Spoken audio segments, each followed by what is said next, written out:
ಉತ್ತರ ಕರ್ನಾಟಕ ನ್ಯೂಸ್, ಇದು ಕನ್ನಡದ ಉಸಿರು.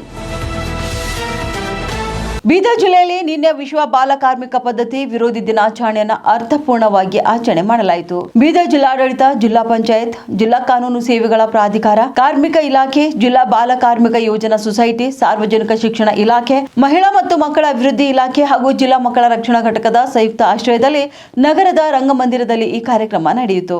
ಕಾರ್ಯಕ್ರಮದಲ್ಲಿ ಬಾಲ ಕಾರ್ಮಿಕ ಪದ್ಧತಿಯ ನಿರ್ಮೂಲನೆ, ಮಕ್ಕಳ ಶಿಕ್ಷಣದ ಹಕ್ಕು, ಶೋಷಣೆಯಿಂದ ಮಕ್ಕಳ ರಕ್ಷಣೆ ಹಾಗೂ ಬಾಲ್ಯವನ್ನ ಸುರಕ್ಷಿತಗೊಳಿಸುವ ಕುರಿತು ಜಾಗೃತಿ ಮೂಡಿಸಲಾಯಿತು. ವಿವಿಧ ಶಾಲಾ ಕಾಲೇಜಿನ ವಿದ್ಯಾರ್ಥಿಗಳು ನಗರದ ಪ್ರಮುಖ ರಸ್ತೆಗಳಲ್ಲಿ ಸಂಚರಿಸಿ ಬಾಲ ಕಾರ್ಮಿಕ ಪದ್ಧತಿಯ ನಿರ್ಮೂಲನೆಯ ಘೋಷಣೆಯೊಂದಿಗೆ ಸಾರ್ವಜನಿಕರಲ್ಲಿ ಜಾಗೃತಿಯನ್ನ ಮೂಡಿಸಿದರು.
Hey, Lindra.